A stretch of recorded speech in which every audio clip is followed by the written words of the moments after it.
Si Anthony Romero Vicente Jr. na mas kilala sa mundo ng palakasan bilang JJ Helterbrand ay isa sa mga pinakasikat at pinakamahalagang manlalaro sa kasaysayan ng Philippine Basketball Association o PBA. Isinilang siya noong 14 na Oktubre 1976 sa Quezon City sa Pilipinas, ngunit lumaki at nagkaisip sa United States. Ang kanyang ina ay si Katsi Romero, habang ang kanyang ama ay si Lamberto Vicente Sr. kung kaya't ang kanyang opisyal na pangalan sa mga legal na dokumento bago ang pagbabago ay Lamberto Romero Vicente Jr. Noong siya'y bata pa, lumipat ang kanyang pamilya sa Contra Costa County sa California, kung saan doon niya unang natutunan ng pangunahing kaalaman sa larangan ng basketball. Sa kanyang paglaki sa United States, mas naging pamilyar ang kanyang mga kaibigan at pamilya sa pagtawag sa kanya gamit ang palayaw na JJ na naging tatak na niya habang buhay. Nag-aral siya ng kolehiyo sa Kentucky State University, isang universidad sa United States na kilala sa pagpapakita ng magandang programa sa palakasan. Doon ay pinamalas niya ang aking bilis at galing sa paghawak ng bola bilang isang point guard, na siyang naging susi upang mapansin ang kanyang potensyal ng mga tagamasid ng talento sa Pilipinas. Ang kanyang pinagmulan bilang isang Pilipinong-Amerikano ay nagbigay sa kanya ng kakaibang estilo sa paglalaro na pinaghalong bilis ng Amerikanong basketball at puso ng atletang Pilipino. Nagsimula ang profesional na karera ni JJ Helterbrand sa Pilipinas noong taong 2000 nang pumasok siya sa PBA bilang isang direct hire ng tanyag na koponan ng Barangay Ginebra, San Miguel. Sa panahong ito, ang koponan ay nasa ilalim ng pamamahala ng mga ehekutibo ng San Miguel Corporation at pinamumunuan ng mga kilalang tagapagsanay na nakakita sa kanyang talento sa United States. Hindi siya dumaan sa tradisyonal na PBA rookie draft dahil sa mga regulasyon sa mga tubong dayuhan o film direct hires na ipinapatupad ng liga sa mga partikular na taon. Ang kanyang unang opisyal na laro ay naganap sa unang bahagi ng taong 2000 kung saan agad niyang ipinakita ang kanyang kakayahan na magdala ng bola at maging pinuno sa loob ng court. Ang pagpasok niya sa koponan ay nagbigay ng bagong enerhiya sa mga tagahanga ng Barangay Ginebra na kilala sa kanilang bansag na Never Say Die na pilosopiya. Sa kanyang unang taon, unti-unti siyang naging paborito ng mga manonood dahil sa kanyang mapangahas na mga drive sa ilalim ng ring at sa kanyang mga tumpak na mga pasa. Ang taong 2000 ang naging hudyat ng simula ng isang mahaba at matagumpay na karera na tatagal ng 17 taon sa isang prangkisa lamang, isang pambihirang katapatan sa modernong panahon ng palakasan.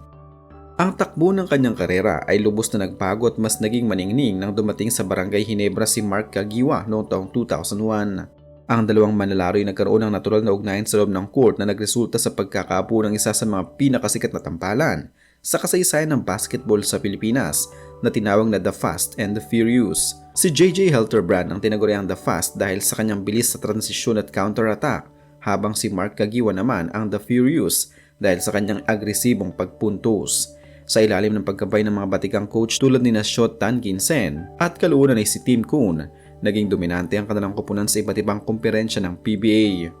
Sa kabuuan ng kanyang pananatili sa liga, nagwagi si JJ Helterbrand ng 6 na kampyonato sa PBA kabilang mga taong 2004, 2005, 2007, 2008, 2016 at 2017. Naabot niya ang rurok ng kanyang individual na tagumpay nang hirangan siya bilang PBA Most Valuable Player o MVP noong taong 2009. Bukod dito, naging PBA Finals MVP din siya noong 2007 sa Philippine Cup at 7 beses na napili bilang PBA All-Star mula 2004 hanggang 2010. Ang kanyang natatanging kontribusyon sa liga ay kinilala nang mapasama siya sa listahan ng PBA 40 Greatest Players noong ipinagdiwang ng liga ang ika-40 taon nito. Sa kabila ng kanyang mga tagumpay, hindi naging ligtas ang buhay ni JJ Helterbrand mula sa mga kontrobersya, issue sa relasyon at mga personal na pagsubok.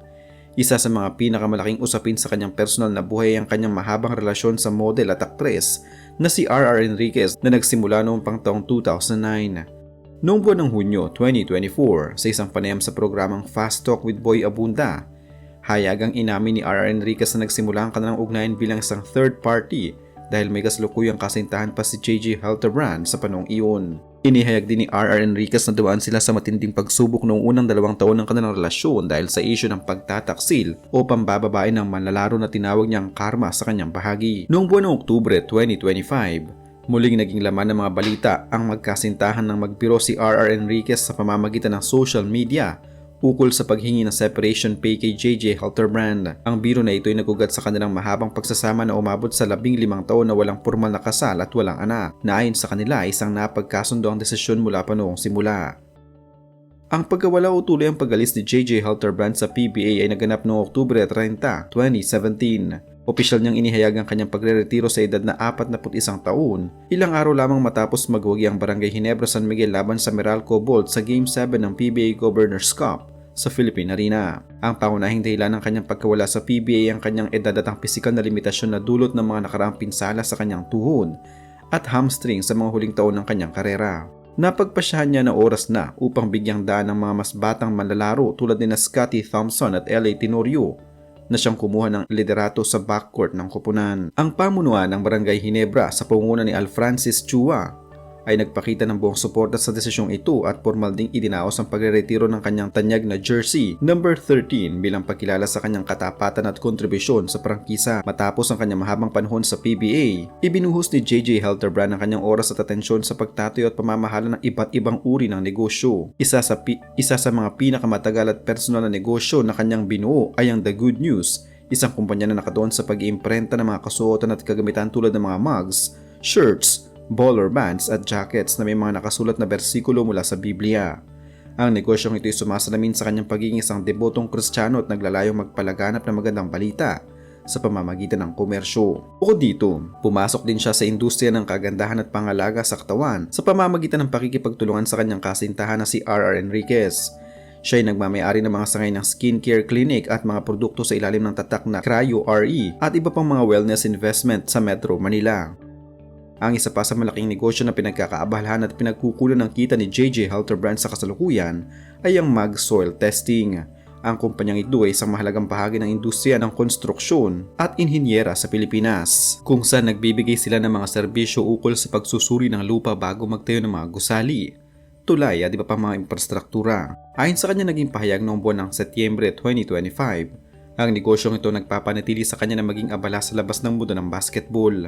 Ang kanyang paglahok sa ganitong uri ng negosyo ay nagpapakita ng kanyang paglago bilang isang negosyante na hindi lamang umaasa sa kanyang pangalan sa palakasan, kundi sumusubok din sa mga industriya na may malaking ambag sa pag-unlad ng ekonomiya ng bansa.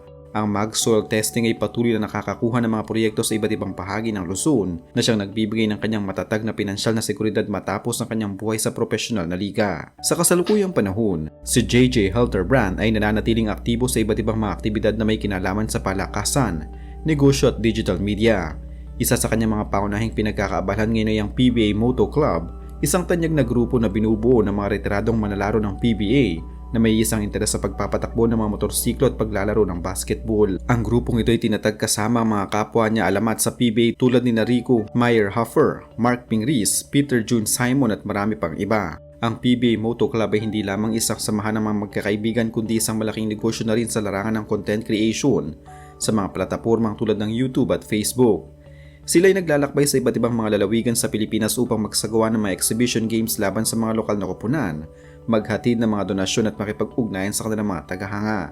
Ang grupong ito ay nakakakuha ng malaking sponsor mula sa mga kumpanya ng langis, motorsiklo at mga produktong pangatleta, kung saan ang bawat miyembro kabilang si JJ Halterbrand ay kumikita sa pamamagitan ng mga endorsement at mga bayad sa pagpapakita sa mga kaganapan. Marami ang nagtatanong kung naglalaro pa ba si JJ Halterbrand sa kasalukuyan sa kabila ng kanyang pagre-retiro sa PBA. Ang sagot ay oo. Patuloy pa rin siyang naglalaro ng basketball ngunit hindi na sa antas ng PBA. Bukod sa mga exhibition games na inoorganisa ng PBA Moto Club, naglaro din siya sa mga regional league sa bansa tulad ng Maharlika Pilipinas Basketball League o MPBL at Pilipinas Super League. Ang pinakahuling balita tungkol kay JJ Halterbrand ngayong buwan ng Hulyo 2026 ay ang kanyang patuloy na paglahok sa mga pandaigdigan at lokal na laro ng PBA Moto Club. Noong 4 ng Hulyo 2026, pinangunahan niya ang koponan ng PBA Moto Club sa isang exhibition match laban sa koponan ng Plus Alpha Basketball na ginanap sa Seto Arena. Ang kaganapang ito ay dinagsa ng mga tagahanga na nagnanais na makita muli ang kanyang mga klasikong galaw sa loob ng court. Kasabay nito, patuloy din ang pagunlad ng kanyang mga digital na proyekto tulad ng Halterbrand Vault Fan Challenge sa kanyang mga official na social media pages, kung saan nagbibigay siya ng mga premyong tulad ng mga pirmadong jersey sa kanyang mga tapat na tagasunod. Aktibo rin siyang nagbibigay ng mga pahayag ukol sa kasalukuyang estado ng PBA, tulad ng kanyang mga payo sa mga manlalaro na samantalahin ang mga oportunidad na maglaro sa ibang bansa tulad ng Japan kung may magandang alok, upang mapabuti ang kanilang pamilya at karera. Nananatili siyang isang respetadong boses sa komunidad ng basketball sa Pilipinas na patuloy na nagbibigay ng inspirasyon sa bagong henerasyon. Si J.J. Hildebrand ay hindi lamang mananatili sa alaala ng mga tao bilang kalahati ng The Fast and the Furious, kundi bilang isang tao na nag-iwan ng permanenteng marka sa kultura ng basketball sa Pilipinas.